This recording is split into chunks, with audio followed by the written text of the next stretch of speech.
par le Premier ministre Sama Lukonde II. Vous avez tous suivi qu'il y a eu remaniement dans la nuit du 23 mars et que plusieurs personnalités ont fait leur entrée au gouvernement de la République et que dans ces gouvernements, il y a eu en plus de 14 femmes qui avaient avant, il y en a eu 2 de plus, ça fait 16. C'est vous dire l'engagement du président de la République envers la gente féminine. Dans les briefings de ce soir, nous allons revenir sur ce qu'ont été le premier mot du président de la République aux différents membres du gouvernement qui ont été nommés, qui s'est retrouvé pour la première fois autour de lui et du Premier ministre dans le cadre du Conseil de ministres, mais aussi les lignes maîtresses qui ont été tracées par le Premier ministre chef du gouvernement. Comme vous le savez, nous avons plusieurs missions et défis à relever. Il était donc question au cours de cette réunion du Conseil de ministres de suivre les instructions, si je peux m'exprimer ainsi, de l'autorité suprême, mais aussi du chef d'équipe, à l'occurrence le Premier ministre chef du gouvernement, pour voir dans quelle mesure nous allons recentrer notre action et évidemment mettre à profit l'expertise des personnalités qui ont été nommées dans le gouvernement Sama Lukonde II. Les sujets ce soir, c'est aussi revenir brièvement sur cette attaque, cette agression qu'a subi l'un de nôtres, en l'occurrence le président du Conseil supérieur de l'audiovisuel et de la communication, M. Christian Bossembe. Je l'ai encore eu une nouvelle fois avant de commencer cet exercice. Il a porté plainte et nous allons nous assurer du suivi avec les autorités françaises pour que ceux qui pensent que par la violence ils peuvent triompher répondent de leurs actes devant la justice. Je reviendrai aussi parce que j'ai beaucoup lu notamment beaucoup de manipulations au sujet du déploiement de la force régionale. On parle de balkanisation, on va même jusqu'à relayer les discours tenus par le M23 en disant que les forces armées de la République démocratique du Congo seraient interdites dans certains pans du territoire. C'est extrêmement grave relayer de tels propos qui peuvent conduire à des manifestations de colère de la population. Ici, j'aurai le temps de le démontrer. Nous sommes plutôt dans l'effectivité de l'application des mesures qui ont été décidées par les différents chefs d'État.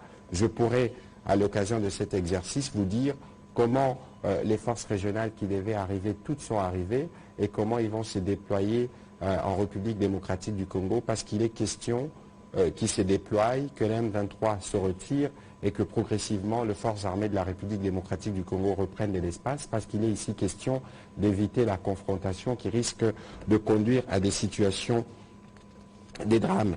Mais pour revenir aux propos du président de la République, en dehors évidemment des mots de félicitations qu'il a eus pour ceux qui ont été nommés et des mots de remerciement qu'il a eus pour ceux qui étaient avec nous dans le gouvernement et qui l'ont quitté, vous savez, la République fonctionne aussi de cette manière-là.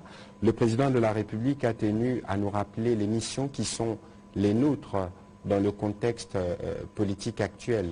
D'abord, c'est le retour de la paix et de la sécurité à l'est de la République démocratique du Congo.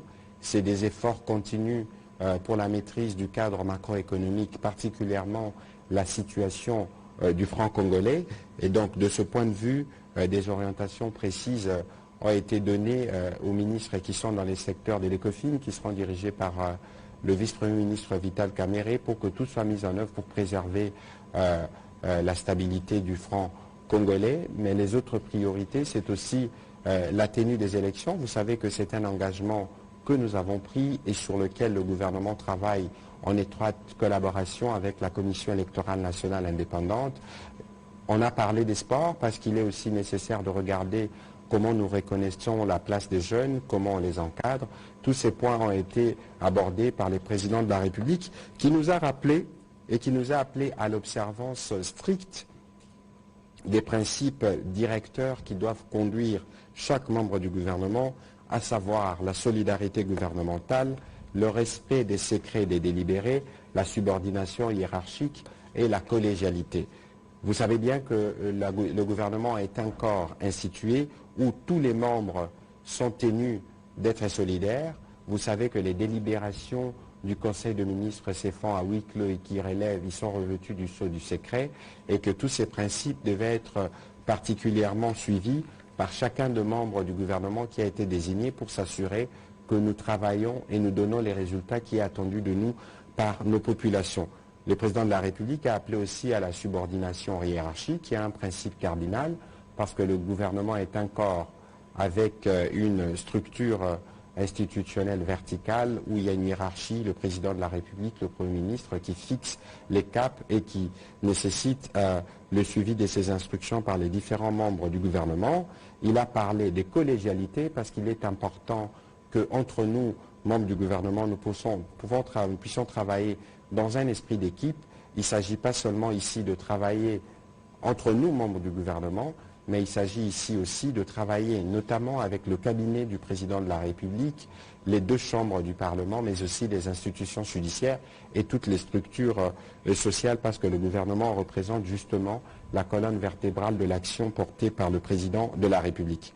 Dans sa suite, le Premier ministre a eu l'occasion de présenter les nouveaux membres du gouvernement au président de la République, mais aussi présenter les ajustements qui ont été opérés dans le cadre de ce gouvernement. Il y a 46 membres du gouvernement qui ont été maintenus, 10 ont été permutés, 36 ont maintenu leur poste.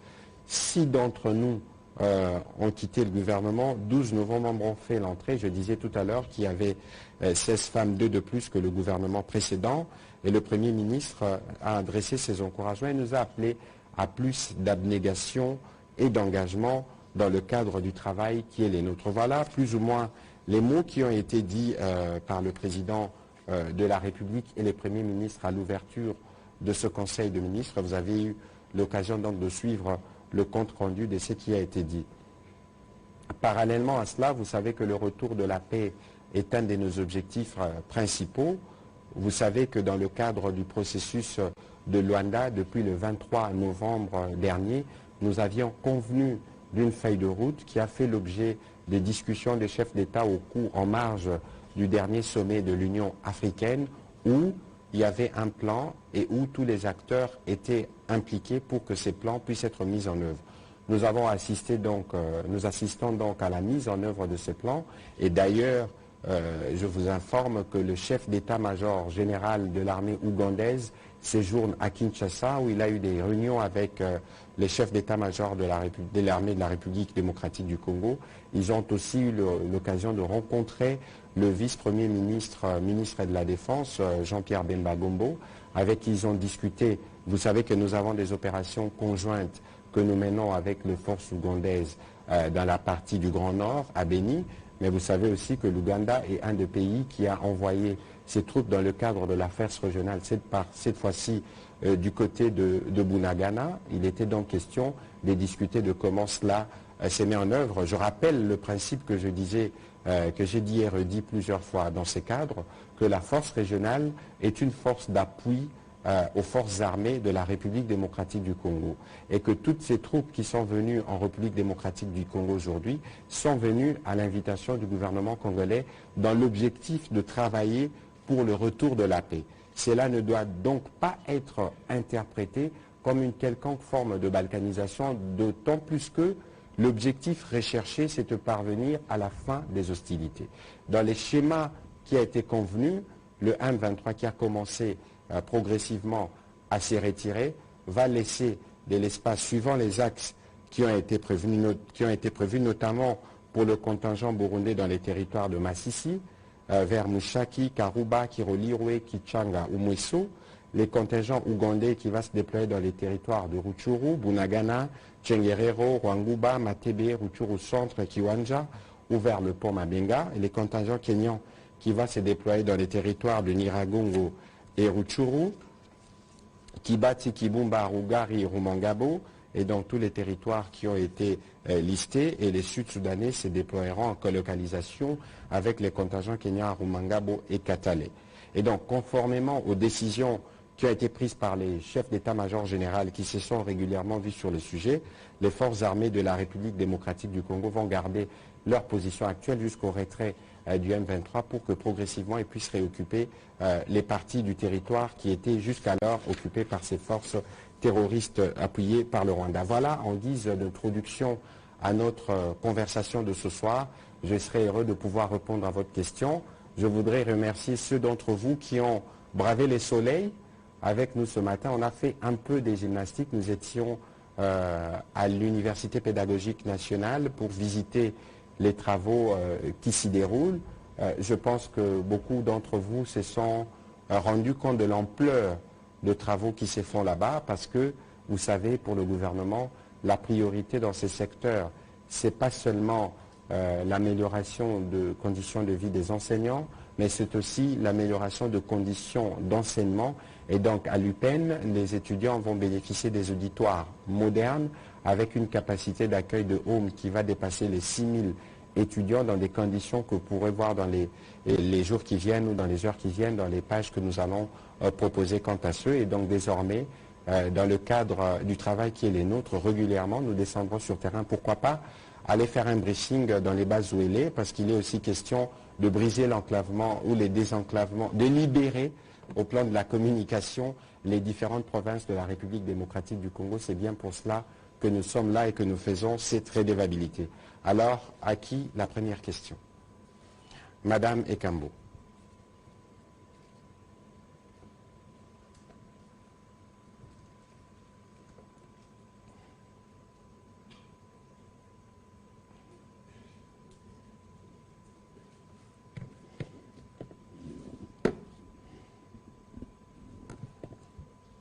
Merci, Excellence, pour la parole. Je m'en vais directement vous demander pourquoi est-ce que avec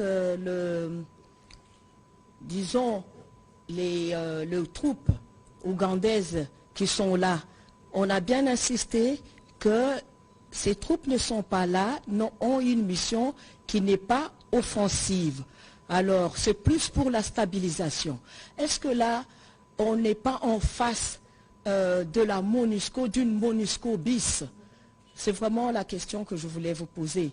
Donc, on va encore assister à une opération qui est tout à fait, donc où on ne doit pas se défendre, où on ne doit pas agir au cas où il y a l'ennemi qui récidive, qui recommence encore à agir sur le terrain. Madame, vous posez une question qui est très intéressante parce que j'ai lu beaucoup de polémiques sur les sujets et je me suis rendu compte que parfois, nous ne faisons pas toujours beaucoup d'efforts pour lire les communiqués, les différents communiqués qui sont signés par les différents chefs d'État depuis les débuts de ces processus. Je m'en vais vous lire rapidement ou vous rappeler rapidement ce qui a été dit par les chefs d'État au cours de la réunion où il est là. C'est un document qui est à usage militaire, je ne saurais donc pas vous le partager, mais je peux vous lire un extrait qui fixe le cadre de la mission. La mission est déployée dans l'objectif de contenir, de défaire et d'éradiquer les forces négatives opérant à l'est de la République démocratique du Congo. Ici, il faut que les choses soient bien claires. La force, en tout état de cause, c'est les recours ultimes. C'est bien pour ça qu'on a commencé par un processus politique, parce que le groupe armé auquel il faut mettre fin ici, ce n'est pas que les M23. C'est tous les groupes armés qui écument l'Est de la République démocratique du Congo. Et donc, vous avez vu que dans le cadre du processus politique conduit par le président Kenyatta, il y a eu des discussions avec les groupes armés locaux.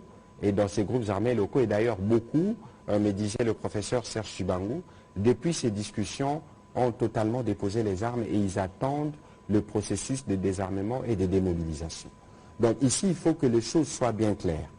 Il y a évidemment le processus qui est laborieux, le processus qui est difficile, parce que là, nous sommes entrés dans une phase critique. C'est dans cette phase, nous allons constater avec vous, de toute façon, vous connaissez notre scepticisme vis-à-vis de l'attitude du M23. Nous allons constater avec vous si dans les jours qui viennent, ils occupent les mêmes positions, si ils ne bougent pas, et en ce moment-là, il y aura la composante militaire qui devra se mettre en branle lorsque les chefs d'État vont constater qu'une nouvelle fois, malgré l'implication personnelle du président Lorenzo, qui a discuté avec la hiérarchie du M23, si les recommandations ou la ligne maîtresse tracée n'est pas respectée, ils seront appelés à agir. Prochaine question, Blaise Aïnda.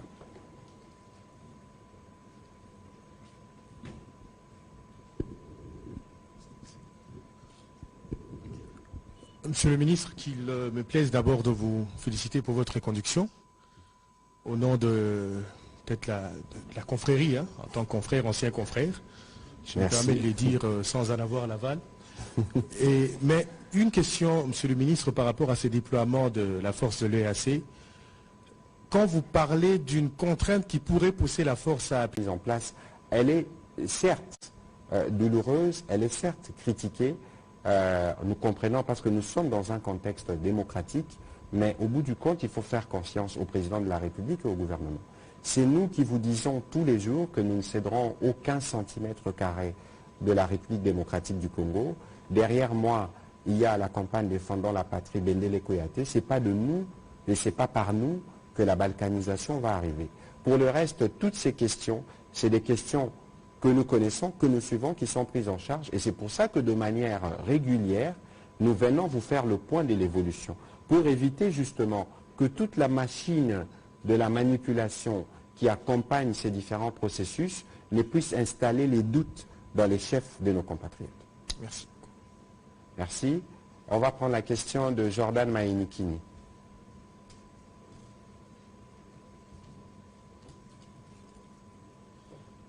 Merci pour la parole, Monsieur le Ministre. Les programmes 2021-2023 du gouvernement s'achèvent à la fin de cette année. J'aimerais savoir quelles sont les priorités pour les 8 mois qui restent. Et ces programmes du gouvernement avaient prévu d'atteindre 36 milliards à fin 2023. Pensez-vous être en mesure d'atteindre cet objectif à la fin de cet exercice budgétaire? Et puis une question subsidiaire, Monsieur le Ministre. Apparemment, le gouvernement reste impuissant face à la dépréciation du franc congolais, face au dollar américain. Et c'est depuis novembre 2022 que la monnaie nationale a amorcé sa dépréciation continue. Alors, j'aimerais savoir comment expliquez-vous cette impuissance du gouvernement et de la Banque mondiale, plutôt de la Banque centrale. Bon, écoutez, moi je ne suis pas tenté de vous suivre parce que lorsque vous parlez de cette dépréciation-là, il faut qu'on nous parlons d'économie, il faut qu'on soit en mesure de situer la marge. Quand nous partons de novembre, décembre, janvier pour arriver à aujourd'hui, quelle est la marge de la dépréciation du franc congolais? Parce que nous, c'est que nous, on a observé au niveau du gouvernement, on a regardé les tableaux, les statistiques en partant du mois de décembre, janvier, février, mars jusqu'à aujourd'hui, on a observé qu'en réalité, il n'y a pas eu de grande fluctuation et que la situation qu'on a observée sur le marché de change serait plutôt la conséquence d'une spéculation. C'est pour ça que vous avez vu, lorsque nous nous sommes réunis autour du Premier ministre pour parler de ce sujet, on a pris la mesure de communiquer quotidiennement le taux de change. Pourquoi? Parce qu'il y avait des gens qui ont affiché, par exemple, que $1 valait 2500 francs congolais. Aujourd'hui, Jordan, si vous avez $10, est-ce que vous connaissez un cambiste qui va vous remettre 25 000 francs congolais? Ce serait bien si vous en connaissez un pour qu'on y arrive. Mais cela dit, il faut considérer que notre économie évolue dans un contexte international qui est assez perturbé par la guerre en Ukraine. Et donc, jusqu'à preuve du contraire, nous résistons plutôt bien. Et que sur la question du franc congolais, la gouverneure de la Banque centrale nous a encore fait le point dans ses conseils de ministres parce qu'elle était invitée pour qu'on aborde ces sujets. Il y a eu des éléments, des informations qui nous permettent de dire qu'il n'y a pas matière à inquiétude. Mais pour ce qui concerne les questions spécifiques, nous espérons que dans un prochain jour, nous pourrons accueillir la gouverneure de la Banque centrale ici, qui pourra mieux que moi vous expliquer techniquement. Je souhaiterais qu'à l'occasion, vous ayez des chiffres aussi pour étayer votre argumentaire, de sorte que lorsqu'on vous donnera la réponse, qu'on vous donne des réponses précises. Parce que l'objectif ici, c'est de rassurer le Congolais que nous veillons à préserver leur pouvoir d'achat. Et c'est l'une des recommandations principales, vous parlez des missions, que le président de la République a donné à notre gouvernement. Il faut regarder la question de la paix, la question de la sécurité, mais il faut aussi regarder les questions socio-économiques, parce que c'est là que repose le quotidien de tout le monde, et la question du franc congolais, c'est une question cruciale. Alors, vous avez dit si nous serons en mesure d'atteindre l'objectif de 36 milliards. Bon, je suis peut-être mal placé pour vous répondre dans ces conditions, parce que vous voulez qu'on parle de chiffres, mais regardez déjà la marge de progression que nous avions en 2021, on était à 5 milliards et aujourd'hui nous sommes à 16 milliards. Peut-être que nous aurons l'occasion de rediscuter, mais je lisais il y a quelques jours je pense, une tribune de l'ancien Premier ministre Muzito qui projetait que nous pourrons dans 10 ans atteindre le 165 milliards en budget si nous maintenons la stabilité actuelle. Ça veut dire que, tel que nous évoluons avec la stratégie mise en place par le président de la République, comment nous bouchons tous les trous de ce qui pouvait être considéré comme de moyens de fuite ou de manque à gagner.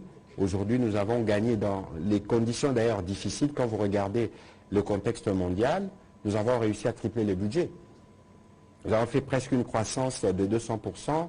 Nous avons un taux de croissance annuel de 8,4% qui est l'un des taux les plus élevés en Afrique. C'est vous dire que nous sommes sur la bonne voie et que si la tendance est maintenue, nous pourrons atteindre et dépasser les prévisions dont vous parlez. Alors, je pense avoir répondu à vos préoccupations. Les missions du gouvernement sont, les priorités sont, le président de la République d'ailleurs dans la conclusion du Conseil des ministres a dit priorité au peuple avant de nous donner son exhortation. Les missions sont connues. D'abord, c'est le retour de la paix et de la sécurité. Vous voyez que c'est les sujets principaux que nous abordons dans nos différentes discussions. Il y a la question électorale qui vient s'imbriquer dans tout ce que nous faisons. Il y a la question de la gratuité, mais qui aujourd'hui elle est consolidée. On n'a presque plus de problème du côté de la gratuité. On va aller davantage dans ce qu'on a déjà commencé. Aujourd'hui, nous étions avec mon collègue Mouine Donzangi dans la visite des différentes universités. Je n'entre pas dans les débats sur comment nous traitons les questions de professeurs qui parce que prise en charge dans les cas de la commission socio-culturelle du gouvernement, mais vous voyez que les efforts qui sont consentis dans la construction des universités, dans l'amélioration de conditions, dans l'implémentation du LMD, vous fait montrer que nous sommes effectivement en train d'exécuter le plan qui était les nôtres. Et pour les 8 mois qui viennent, nous ne perdrons aucune attention pour être sûr que nous, pour utiliser les mots du président de la République, nous laissons des tâches indélébiles après notre passage au gouvernement. On va prendre la question d'Éric Izami.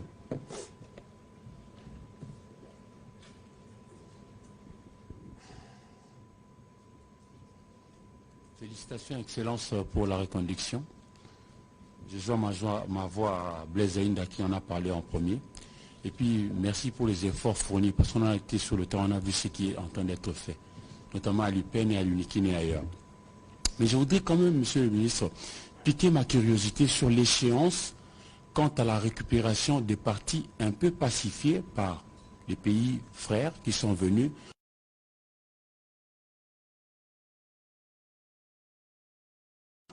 Apparemment, seul l'Angola a eu les cutis de son Parlement comme pour venir en frère, nous venir en aide. Comparé aux autres, notamment les Ougandais, les Sud-Soudanais ou les Burundais. Deuxième question. Excellence, Monsieur le Ministre, nous sommes à 9 mois de l'organisation des élections générales en RDC.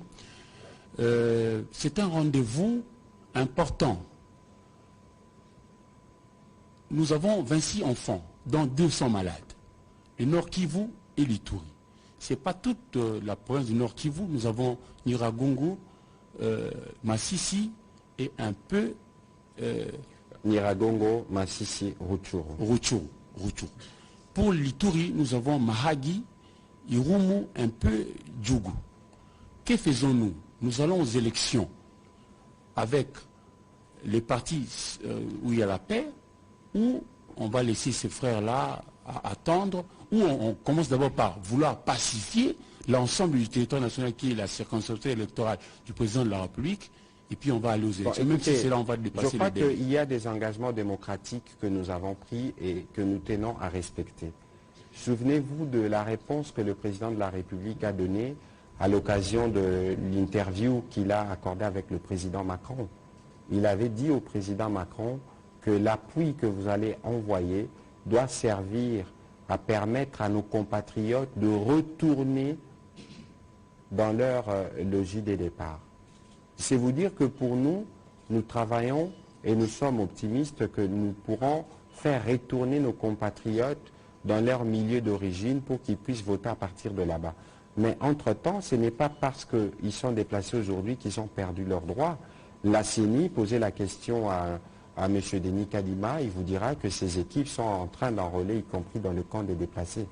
C'est vous dire qu'au-delà des difficultés d'ordre sécuritaire que nous avons, nous voulons tenir les objectifs électoraux et nous pensons qu'avec les progrès que nous aurons sur le plan sécuritaire, nous pourrons organiser des élections dans ces parties du pays. Il faut observer, parce que je vous ai dit tout à l'heure, notre scepticisme, autant nous les sommes, autant nous croyons que la stratégie que nous avons prise peut nous permettre de régler la question. Vous avez parlé de l'Angola qui s'est prononcé avec le Parlement. Ici, vous avez le rapport du Parlement kényan.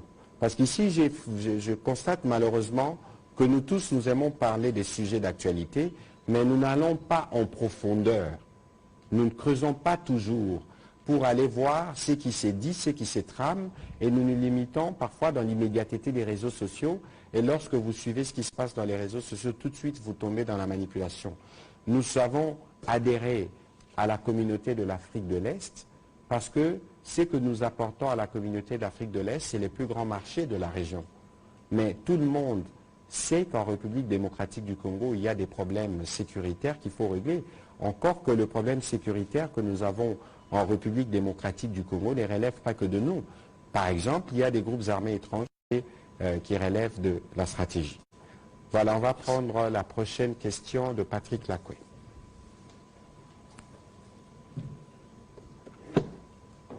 Entre-temps, Jordan, je pourrais, parce qu'on m'a transféré le tableau, les tableaux de l'évolution en chiffres, et vous allez faire les calculs vous-même. Hein. En 2019, nous étions à 5,7 milliards. Même chose 2020. En 2021, on était à 8 milliards. En 2022, on était à 11 milliards. Et en 2023, nous sommes à 16,8 milliards. Donc si nous calculons bien, on est à 11 milliards, 19 milliards, 30 milliards, on est à 46 milliards. J'espère que vous allez faire le calcul un peu plus précis là où vous êtes. Comme ça, nous serons en mesure d'avoir les chiffres qui pourra évidemment vous montrer qu'il y a une progression. Je vois Faustin derrière vous, il est économiste, il pourra peut-être vous en dire davantage. Patrick Lacoué, allons-y. Merci, Excellence. Je serai un peu sur un autre terrain qui n'est pas politique, c'est plus diplomatique et sportif et culturel. Combien coûte le passeport congolais? Puisque, à ce jour, il y a certains Congolais qui arrivent même jusqu'à dépenser 200 $ pour avoir un passeport. Et sur cet aspect, combien le ministère des Affaires étrangères dispose d'imprimantes pour imprimer ces passeports? Ça, comprenez que je ne serai pas en mesure de vous répondre de manière précise à cette question, parce qu'elle entre véritablement dans les compétences de mon collègue, les prix du passeport, les détails notamment en termes d'imprimantes et des capacités d'en produire, je ne saurais pas vous répondre. Mais comme le VPM Lutundu est un habitué du briefing, peut-être que sur ces questions spécifiques, nous les ferons venir et vous aurez l'occasion de les lui poser. Merci, Excellence. Pour la deuxième partie de mon intervention, c'est les Jeux de la francophonie.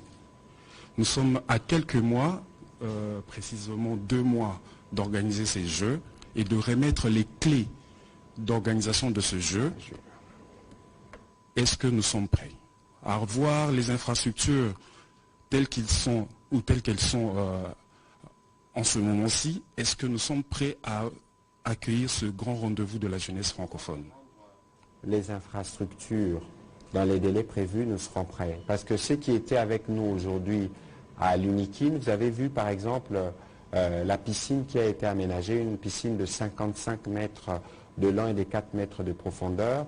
Vous avez vu que les homes qui serviront des chambres sont presque prêts, parce qu'il y a même des lits qui sont déjà en train d'être placés. Il reste des petites questions des tuyauteries et de la finalisation de canalisation. Je pense que dans les délais attendus, nous serons prêts pour accueillir ces grands rendez-vous.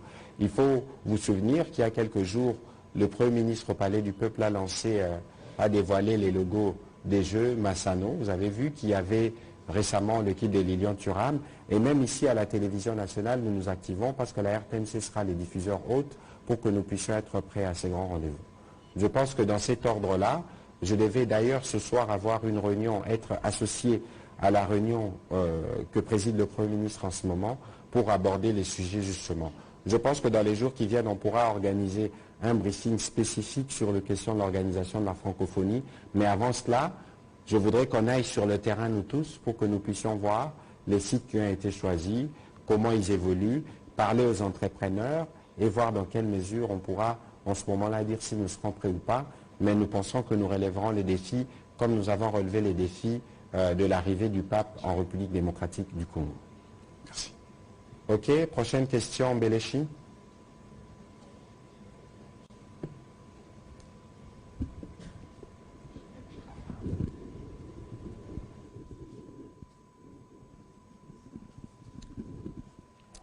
Merci, Monsieur le Ministre. J'aimerais savoir comment se passe l'exploitation des minerais dans des zones qui sont sous contrôle du M23. Est-ce que vous avez suspendu? Parce qu'on craint qu'on continue l'exploitation et les minerais vont ailleurs. C'est ça ma préoccupation. Bon, écoutez, vous revenez encore sur une question spécifique. De toute façon, je veux vous donner une réponse satisfaisante dans les jours qui viennent parce que je suis en train de travailler à produire les deuxièmes tomes du livre blanc qui va se focaliser sur l'exploitation et les raisons économiques de cette guerre. En ce moment-là, on pourra vous dire, mais je me référerai à ma collègue de mine pour savoir qu'est-ce qui est mis en place pour que cette question puisse être réglée. De toute évidence, ici, il y a une volonté claire pour nous. Nos minerais, il faut les tracer. Nos minerais, il faut les authentifier. Mon collègue Nicolas Kazadi, de passage à une conférence à Lausanne, a dit que nous avons, que le Rwanda aurait engagé $1 milliard, parce que de toute façon, les minerais qui sortent de cette partie du pays transitent par les Rwandais et qu'ils prélèvent des pourcentages dessus. Vous avez vu qu'on a lancé le processus de primaire à gold. Dans la partie du Sud Kivu, nous travaillons à la traçabilité de minerais qui sont produits par là. Nous allons continuer dans cet ordre pour être sûr que nous endiguons ces trafics et que les Congolais bénéficient de l'intérêt d'avoir ces substances minérales dans le sous-sol. On va prendre la question de Lusakumunu et puis celle d'Alfred Ishaku. Alfred d'Environ News. Merci beaucoup, Monsieur le Ministre. On a vu, je ne sais pas, ce matin ou hier soir, le communiqué du facilitateur du processus de Nairobi, qui appelait à la réintégration du M23 dans la phase 4 de consultation, étant donné que le retrait de ce mouvement a été constaté et vérifié par les mécanismes ad hoc sur le terrain. Kinshasa est-il prêt à réintégrer le M23 après toutes ces escalades? Ces mouvements terroristes aux ambitions démesurées en 2013 sera-t-il traité comme tous les autres groupes armés ou il y aurait éventuellement d'autres arrangements politiques qui seraient au-delà du processus de PDDRCS? Et sur quel terme Kinshasa va négocier particulièrement avec pourrait négocier particulièrement avec les M23? Et toujours au sujet du processus de Nairobi, quelle suite réservée aux mouvements Codeco qui ont continué à faire couler le sang tout en étant souscripteurs au processus de paix de Nairobi? Je pense qu'ils ont été exclus du processus de Nairobi. Je pense que c'est ce que le professeur Serge Tibang m'avait dit, et d'ailleurs avec les M23. Écoutez, nous vous disons depuis le début qu'il est exclu à notre niveau de donner une prime à la violence. Ce n'est pas parce que le M23 a repris les armes qu'ils ont montré combien ils pouvaient endeuiller nos populations qu'il faut avoir un traitement particulier.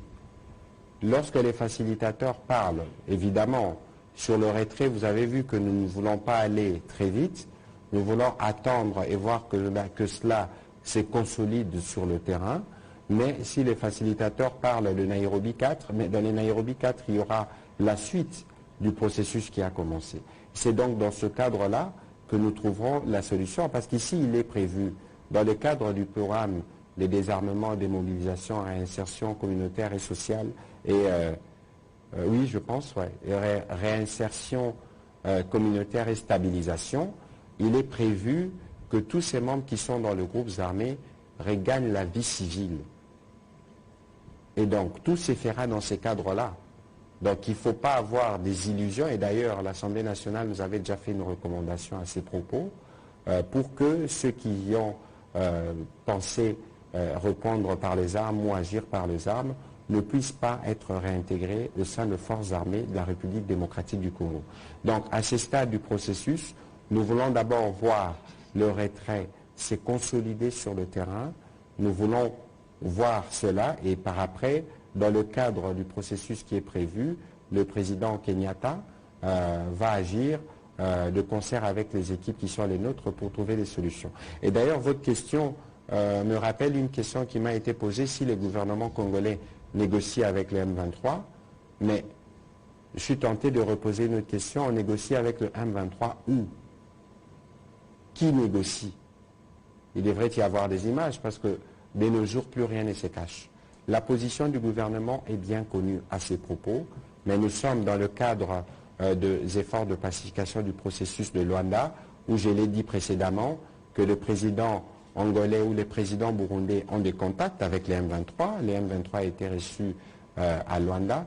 Peut-être dans ces cadres-là, il y a eu des discussions qui ont précédé ces processus de retrait. Mais nous, le gouvernement de la République démocratique du Congo, nous restons fermes sur notre position jusqu'à ce que ce que nous attendons sera fait. Voilà.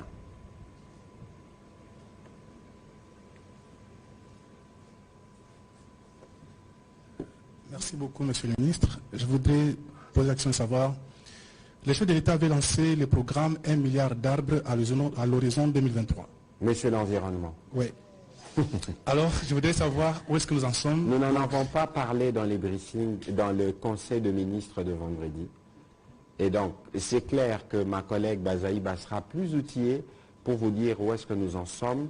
Mais tout ce que je peux vous rappeler, c'est que la République démocratique du Congo, c'est un pays solution qui a pris des engagements en matière de climat et dans le cadre de notre CDN, nous allons travailler. Je ne saurais pas vous faire l'évaluation maintenant, vous dire si on a planté 1 million, 200 millions ou 300 millions d'arbres, suivant ce qui avait été dit. Merci. Merci, Faustin Kodiasala.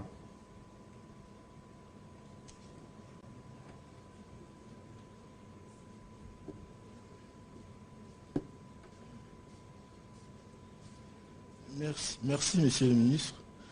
Je voulais juste revenir, c'est vrai que quand on parle situation sécuritaire, on est plus porté vers ce qui se passe à l'Est. On oublie qu'à côté de chez nous ici, dans les grands Bandundu, il y a des tensions évidemment dans le Kwamut et surtout à Bagata. Mais ma question c'est par rapport plus à la dernière déclaration du président de l'Assemblée nationale qui n'a pas mâché le mot et qui a dit clairement que par rapport à tout ce qui se passe déjà à Kwamut et qui s'étendrait même déjà au niveau de Maluku, là on est déjà dans la ville de Kinshasa, et qu'on serait sur le point de perdre la ville. C'est très gravissime comme déclaration. On peut comprendre qu'il y ait une guerre à 2000 km, mais là ça se passe juste à la porte de Kinshasa. Une fois en Conseil des ministres, vous nous avez fait part d'une main noire qui serait derrière ce qui se passerait à Kwamut. Est-ce à dire que cette main noire a ressurgi? Est-ce à dire que le gouvernement n'a plus le contrôle total de ce qui se passe réellement dans les grands Bandundu? On voudrait en fait comprendre. Bon, je ne sais pas dans quel cadre ni dans quelles circonstances le président de l'Assemblée l'avait dit, mais au moment où je vous parle, les vice-premiers ministres Peter Kazadi préside une réunion de sécurité, d'ailleurs à laquelle prend part le vice-premier ministre, le ministre de la Défense, pour parler spécifiquement de la situation sécuritaire à Kwamut. Vous savez, en Conseil de ministres, et c'était le cas le vendredi passé, nous parlons de la situation sécuritaire dans tous les pays, dans toutes les provinces. Ce n'est pas seulement la question de Kwamut, mais c'est aussi la question de la situation sécuritaire dans les autres provinces. On parle de Lubumbashi, on parle de la recrudescence du phénomène Kuluna à Kinshasa, qui font l'objet de nos délibérations et qui font l'objet d'un suivi étroit de la part du gouvernement. Ici, sur la situation sécuritaire à Kwamut, nous avons fait le point ici avec ma collègue, la ministre près le président de la République et le vice-ministre de l'Intérieur, Moulipe, qui était en charge du suivi de ces processus. Nous avons plutôt enregistré de progrès parce qu'il y a beaucoup qui ont rendu les armes et qui ont accepté l'appel à la pacification qui avait été lancé. Mais il subsiste toujours des problèmes parce qu'il y a toujours des réfractaires dans un processus où certains ont pensé que les armes et la violence étaient une manière pour eux de vivre. Il y a des résidus qui s'enferment dans les forêts, qui font des attaques sur les fleuves, qui font des attaques sur Maluku. Je pense sûrement que le président Bosso en a parlé un peu comme pour appeler à une plus grande implication, à un plus grand suivi. Mais je ne pense pas qu'il y a des inquiétudes particulières à avoir sur la sécurité dans cette dimension-là, dans la ville-province de Kinshasa. La question est suivie de près et d'ailleurs il y a des escadrons de la police qui ont été déployés spécifiquement dans cette région. Je me référerai à mon collègue Peter Kazadi, mais pourquoi pas un jour, bientôt, l'inviter le temps qu'il qui prenne en main tous ces dossiers pour parler dans les détails de cette situation, parce que c'est une situation qui suit de près. Donc, bref, monsieur le ministre, sur qu'il est, la ville est protégée, c'est ça? Bon, écoutez, il faut, dans le cadre du travail qui est le nôtre, nous devons nous assurer de la sécurité de chaque Congolais. Et donc, si de ce point de vue il y a des difficultés, nous ne pouvons pas dire circuler. Nous ne pouvons pas banaliser une question qui a causé autant de morts. Nous ne pouvons pas banaliser un sujet qui a handicapé ou qui a occasionné des difficultés, par exemple, pour l'enrôlement des électeurs. Vous savez que sur ces sujets-là, il y a des procès. Il y a l'auditeur général nous avait fait le point. Il y a plusieurs officiers supérieurs qui ont été arrêtés sur la base des informations qui sont revenues de ce côté-là. Les moments venus, il était d'ailleurs prévu que nous fassions de chambres foraines pour que, pour l'exemple, tout le monde soit édifié, parce que nous pensons que c'est la justice qui permettra aussi d'empêcher la survenance d'autres problèmes. On va prendre la question de Clément Mamba et puis nous allons vers l'atterrissage avec la question en Lingala. Merci pour la parole, Monsieur le ministre. Ma préoccupation, c'est de savoir, il a été établi dans un rapport du groupe d'experts des Nations Unies que l'Ouganda avait également servi de base arrière au M23. Mais nous avons vu dans l'arrivée des éléments de la force régionale, l'armée ougandaise arriver. Qu'est-ce qui fait que le gouvernement congolais continue de faire confiance à l'armée ougandaise alors qu'il a été établi qu'il y a eu aussi collaboration entre l'Ouganda et le M23? Bon, écoutez, il y a des difficultés évidemment sur ces sujets-là, parce que lorsque vous regardez par exemple les tweets du fils du président Museveni, ça ne concerne pas que la RDC, hein, ça concerne les Kenyans. On sent qu'il y a une forme de comment dire, des doubles, je sais pas, centres d'instruction, etc. Mais je vous ai dit tout à l'heure que le chef d'état-major de l'armée ougandaise est à Kinshasa. Il était là depuis hier et demain, je pense qu'il y aura des visites à Beni, parce que, je les renseigne d'ailleurs quelquefois dans mes comptes rendus, il y a des militaires ougandais qui meurent au Congo dans la lutte contre les ADF. Ici, nous ne voulons pas aller dans des considérations pour dire est-ce qu'il y a la confiance ou pas, mais ici, il y a des objectifs dans lesquels nous sommes engagés. Il y a des objectifs qui sont ceux de combattre les ADF, et de ces points de vue, nous connaissons de progrès.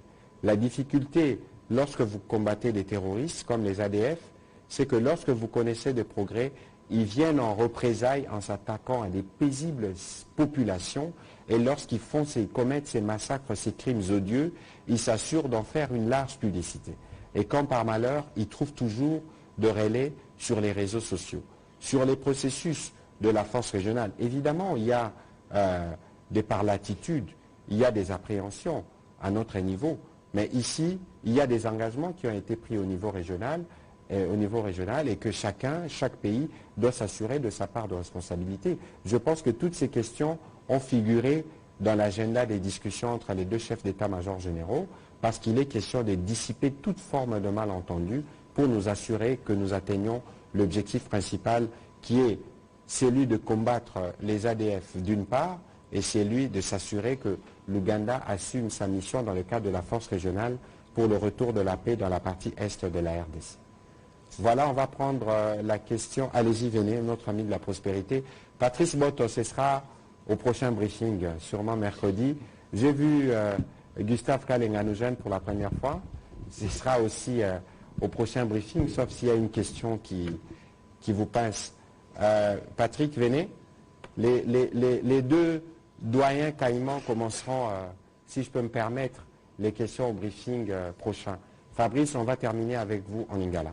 Allez-y. Merci beaucoup, Excellence, pour la parole. Gloire Féfère et je rappelle les noms. Une petite question d'actualité en rapport avec la journée du 6. Nous avons vu le communiqué circuler. Juste une précision là-dessus, ça sera férié ou non? Ce sera férié. Je pense qu'il y a une ordonnance qui a été prise. Et c'est une ordonnance qui a été discutée déjà en Conseil de ministres il y a plusieurs mois, parce que le président de la République s'y était engagé.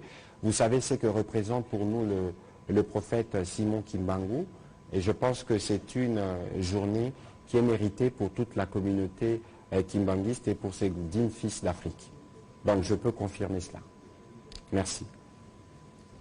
Merci, Excellence. Ma question va dans le même sens, mais cette fois-ci, c'est pour cherchais à savoir qu'en est-il de la demande faite par l'église kimbanguiste d'élever le prophète Simon Kilombangu au rang d'héros national, même titre que Kabila Lumumba. Écoutez, je ne suis pas au courant de cette demande, mais je présume que si elle a été formulée, elle doit être en étude au niveau du cabinet du président de la République. Et donc le moment venu, parce que les ordonnances sont connues publiquement, cela sera proclamé. Mais je pense que lorsqu'on lui réserve une journée entière, c'est dire le respect que nous avons pour le combat qu'il a porté à la fois dans la dimension spirituelle et politique que cela a représenté dans le contexte de sa mort et de son emprisonnement.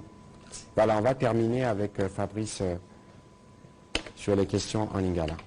Matoni mingi molobeli ya mbulamatari ekolo Congo démocratique mwana mboka Patrick Muyaya mituna ezali mwa misato na lombango komuna mampinga ya EAC na monela ekolo Congo démocratique kosala obeba selfie na ba mampinga mususu ya Uganda elingi kolakisa message dini oba kopesa olobi EAC na Uganda pardon na ba M23 ça la selfie surtout porte-parole na bango o alobi que tango bako tika bisika o babotoraki soki mampinga ya RDC ba meki ko pusana balongo na position na bango, c'est-à-dire bako attaquer bango politique nini oyo bino botie en place pour na ko contrôler pe mampinga oyo ba uti na bikolo mususu pour na ko ya ko sunga mampinga ya RDC. D'abord avant o pesa motuna no mususu na kokata na mokuse po aneza makamba lokuta. Il faut que ba mapinga onyosu ba yendenge na limbo la ka awa ba ye ko appuyer ba force ya biso. Comment yo koki ko concevoir nga na invité onanda kunanga yo pekisanga kokota nanda kunanga oyo tozo luka lelo tozo luka kinya lelo biso ba force na biso bazo bundana banani bazo bundana ba M23 RDF ba mapinga o ba ye balobi biso tokoya tokozala liboso na bango to ceux qui ont progressé, bango va se retirer. Bino mapinga ya Congo boye pour na osala musalo ya bino. Parce que ceux qui ont mapinga na biso, na bao ana liboso, torbeta na masasi. Yangonde déjà situation oyo tolingi ko régler. Donc bao onyo sobomonyo ana tope boyo ki za babiloko il faut pas kolanda parce que za ba propagande ya bato bazolinga ko semer division en interne pe bato bazolinga ba boma confiance oyo biso il faut tozala nango na sima mapinga na biso. Parce que tous les bandeko na biso bakufaka mikolo nyonso pona kobatela ekolo. Mopelengano nini oyo bino bokotia na misala pona kobatela bongo bakonzi ya Congo démocratique en dehors ya pays. Ndakisa komona ndeko konzi ya CESAC mwana mboka Christian Bosembe obasilaki bongo ko bete lokutu et na bino bakonzi ya Congo démocratique kosala soni pona kokitisa mokonzi moko ba beti lokutu na baimboka na ye e na ekolo ya bapaya eza makambo soni ke bo attaquer moko ya bino d'abord azala mokonzi te et puis bozui bosali yango netika ba terroriste bozui pe ba image bokaboli bozui pe bilongi bolakisi biso tolobi na solola kina ndeko Bosembe lobi na soli ne pe lelo apportaki plainte na loba ki soki bolanda ki lobi que tu retravailles na ba autorité française parce que aussi pe tutuni bango ba yebi pe kawana to ko sala suivi po ba oyo ba la kisi ke ba koki ko braver à la fois l'état congolais na l'état français ba juger bango pour l'exemple parce que to be banana biso que yoza gauche ngana za droite mais to simba na nzoto te parce que message ya violence wana bazo pesa ba conséquences e ko la bango et ko le quand même oyo ampleur il y a ba acte ba posé. Donc oana il faut ezala clair tout ça la opposition na biso tout soit na biso mais ko simba na nzoto pe ko mema humiliation ndenge balinga ki ba humilier ndeko Bosembe eza mabe makasi et puis bato nyonso bazolanda biso ba compatriotes nyonso bazolanda il faut ba dénoncer ba attitude wana président Tshisekedi ali awa toza na contexte démocratique biso awa kutu na Kinshasa loko nini ba lo barate awa président Tshisekedi azali awa batu ba critiquer awa na Kinshasa babiso ato critiquer na est-ce que pour autant tozwaka non to beta tel message au nini bango baninga ki ba passer na mokili parce que nazote ka secrétaire mokolo président Macron ayaki na bandal na kendaki na aéroport président Macron atunaki nga na mutuka alobi pona nini ba Congolais à poto bazara violent. Nabisi ba Congolais na poto bazara violente. Eza groupe moko ya batunikie parce que soki botali bango bakoki pe 50 te. Ata baza 50 mais baza représentatif ya ba Congolais nyonso oyo bazalaka na poto te. Na lobi soki basalaka violence eza po bino botika kabango. Lelo, comment vous pouvez expliquer, Monsieur le Président Macron, boyebi ke place ya Paris, eza place oyo ba artiste congolais basalaka rayonnement na bango. Boba ki seri mokwa, hein, mokwa beti Zénith, mususu beti Olympia, mokwa beti Bercy, mususu pas beti Bercy. On avait banalisé toutes les salles françaises, musique na biso zaki au top. Lelo musique na biso zonga sima parce que Kofi Olomide le banaza na concert, to fali poupa, préfet mokwa kokoma. Abi risque sur la sécurité. Nous pensons que cette fois-ci, oh salami lelo, et un exemple, oh il faut tout l'andela bien à ba autorité française, na volonté na bango de régler les problèmes de sécurité sur les territoires causés par des Congolais. Parce que lelo ce qu'il fallait pour pato, Kofi Olomide alobi, il faut na beta Bercy. Bako autorisé ou pas? Bato yo babo ya kaba beta, basa la rapé ba vidéo. Donc ça veut dire qu'aujourd'hui ceux qui de travailler de manière étroite na ba autorité française, tous un exemple et à président Bossembe, ou toko s'assurer bisonio sur que justice est salama, toko mon a peu bonne foi na bango par rapport à cet aspect-là justement, parce que bazana ba service ou ba qui ko rechercher, peu ba luka moyen pour bilo ko anesi là. Au moni comment le président Macron a koki ko tuna motuna wana. Et là kisi ke biso ba congolais, certains d'entre nous ba comportement to affichaka. To bebisaka image mboka. Là bo sali bongo bino bokanisi bo humilier mutu moko to bo attaquer mutu moko. Mais ba autorité française ba komona bino ndenge nini. Ceux qui ba lobi ba zwa bino na utaki ki la poto kala mingi te. Non kay motema pasi parce qu'il y avait dans l'avion une compatriote azaki kozonga refoulé. A kotaki banzela Turquie à Grèce na bitenenga koma ki wana refoulé kolela. Donc tout celui que tu n'as pas qui passe pour la pour nakokitise moi mon thème. Obi pas et ça la kaso qui va refouler. Bango basali bongo. Bakoma ba français to baza ba congolais. Ceux qui siko balobi na oza français basali déchéance ya nationalité. Ba tio na avion, ba zomission na Kinshasa. Bandeko na ba kolobani. Donc lelo message au nazo sala ba compatriote na biso oyo baza na poto bayo kanga malamu. Congo eza mboka na biso nyonso. Bokoki koza na bino na kanda contre biso ba Patrick Mouya ya ba biso toza na gouvernement. Kasi kanda na bino il faut pas eleka bolingo Congo o il faut bozala nango. Leur bo sali bongo bo bebisi image ya mboka na mboka bapaya. Parce que ba diaspora mususu pe bazali wana bazotala bazomona. Toza pe na bana, toza pe na bilenge bazali koya. Totika kopesa image que Congo, na France, tope wapi, bisonde toza ba champion na makambo amabe makambo à violence. Yango, on espère que justice sera faite pour que pour l'exemple, makambo ana e bandela malisusu te. Yamarosuki mutuna moko bilinga sairema kina Lubumbashi na kati ya Lapulusu na bayi lingomba ya politique ina def j'espère ina fek boni likambo yango po moko pe ya bayi sénatrice alobi nde ba pulusu babetaki bango ba gaz et puis ba koyi na mai misusu ba monite. Bon, je crois que lobi na pourquoi na solo la ki na gouverneur Jacques Kiabula Katu. Na solo la ki na epona tunae makambwana comment ça évolue. Je me permets spécialement pour Tuni Motuna wana na ko partager bino pour communiquer za moment mulai maina tangangote. Mais kasi na communiquer wana à lobby, les enquêtes judiciaires sont menées pour déterminer les responsabilités des uns et des autres et les présumés auteurs qui font déjà l'objet de poursuites judiciaires. Le Conseil provincial de sécurité, tout en déplorant cet événement malheureux, présente ses condoléances les plus émues aux familles éplorées.